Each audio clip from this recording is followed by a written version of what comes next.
Hey y'all, it's Barbara and Tim, and we are at Silent Grove Cemetery in Springdale, Arkansas. We just have a few graves to show you, some old historical graves to show you, and it's some veterans that we're going to show you. But I'm not even really for sure how to pronounce this. I'm guessing it's Alice Agnes Baggett, 1801 to 1861. And so this definitely is a new stone for her, but she was the first grave in this cemetery, and the land was donated by her brother. And then we're going to go right back here to some couple of things that I found interesting. So we found the Blankenships,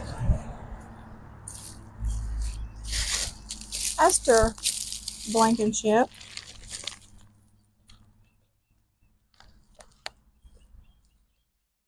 and she died in November of 1894. Her husband,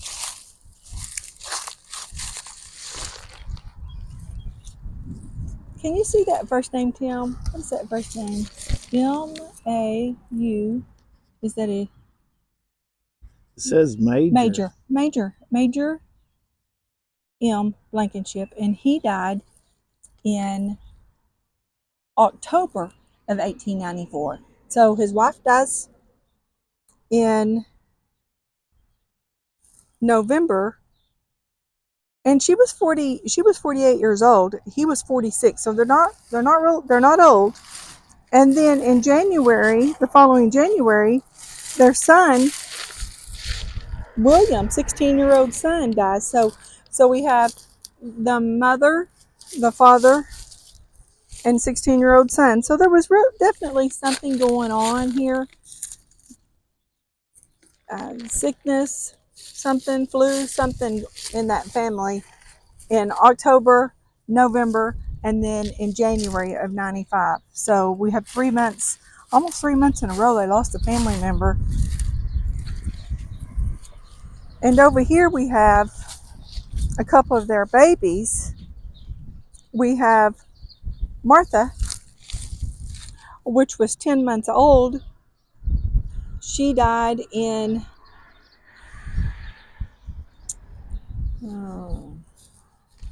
is that 1881? I think it's 1887, but I can't really tell. I think Find a Grave says 81, and she was 10 months old. Maybe it's a 1. Let me make sure. Let me look at it and make sure. And then, and it might be a 87. I bet it is a 87. I bet I wrote it down wrong. I bet it's 80. So she died at the age of 10 months in July of 1887. And then 2 months later, their mom has another baby. 2 months after their 10-month-old dies. And this baby is just called infant, lives 6 days. Was born in September of 1887. 2 months after they lose their 10-month-old right here. There's a lot of grief back in those days. And so we have some veterans we want to show you. We're going to go back here and find some veterans for you and tell you a little history of what we know on them.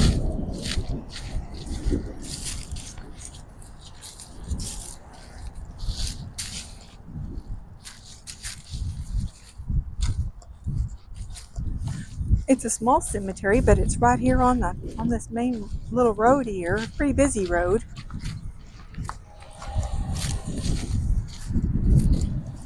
It's a beautiful monument for the Houstons.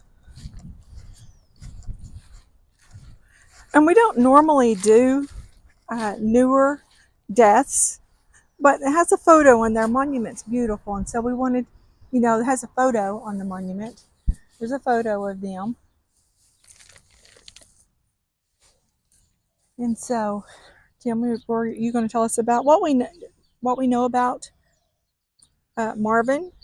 I think he was a carpet salesman, and in his spare time he built antique furniture. Yeah. And enjoyed golfing. And fishing. And that's probably about right. I wonder what this rope. There's a rope on here. There's something. He was a member of the Army Reserves as well. The Army Reserves. So we're going to leave a flag here at his... Yeah, I think we will. They've got a Razorback here because he's obviously a Razorback fan, but he was a veteran. So we'd like to leave. And I don't know, where should we put it? Over here in this? Yeah, just put it in that vase. In this vase here. And so we don't know. We didn't even look up anything on his wife. We were wanting to honor the veterans. There's several veterans we're going to honor. And we don't even normally do newer deaths like this. But this monument stood out to me. Okay, we have a couple more veterans. And Tim was going to tell about a Navy veteran that was killed on a ship.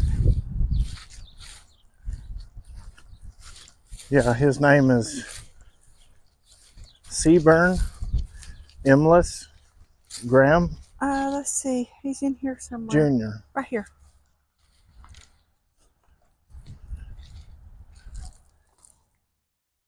And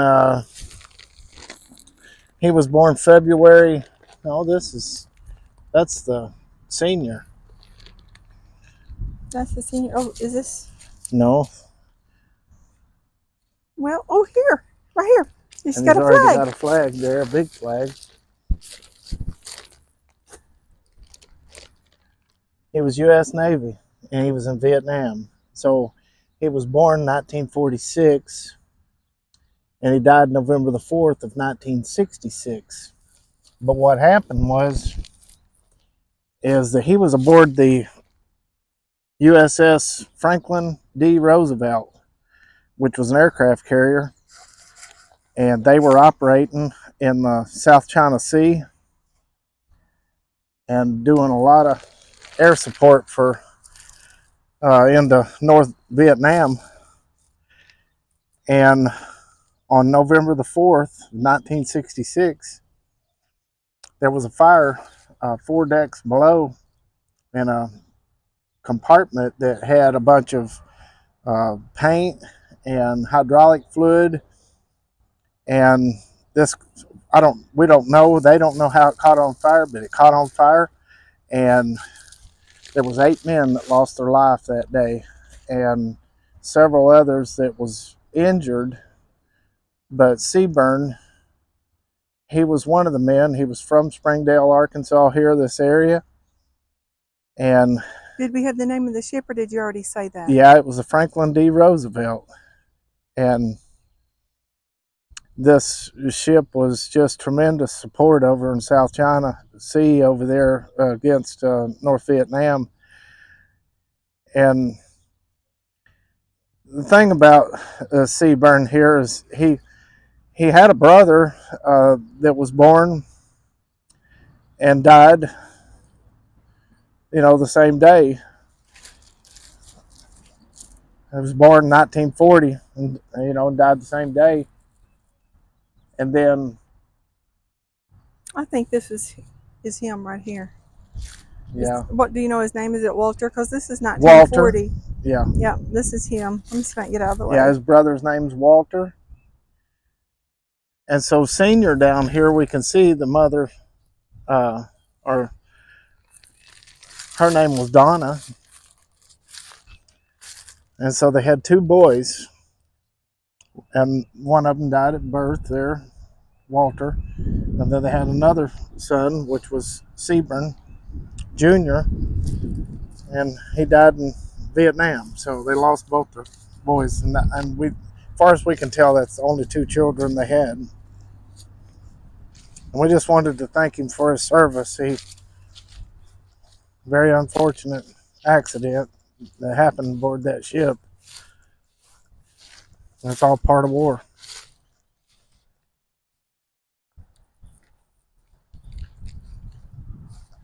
And this was Tannehill, John Wesley.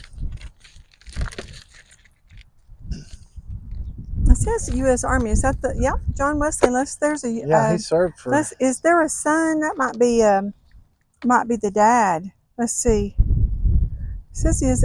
Yeah, I bet that's him. 89 years old. Yep. Well, it says that he served during World War II with the 2nd Infantry Division. He took part in the invasion of Europe and was wounded in combat in France on August the 4th of 1944. As a result of his bravery, he was awarded the European Theater of Operations Ribbon with 1 battle star, a Combat Infantry Badge, the Good Conduct Medal, and the Purple Heart.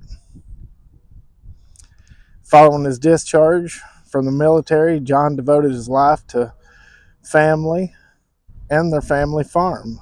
He loved being a farmer, and he could always be found out there either riding on his tractor or caring for his animals or tending to his garden.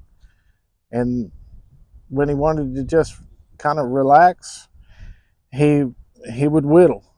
He enjoyed whittling, and he could never sit still. He always had he enjoyed working. He enjoyed doing something every day and making every step count. So we want to put a flag there to honor him for his service. He was wounded in action, and we don't ever want to forget these people. We always want to remember people that paved the way to who we are today. Thanks for your service. Okay, is that all we have? And that'll be it. And we sure appreciate you watching, and we'll see you next time.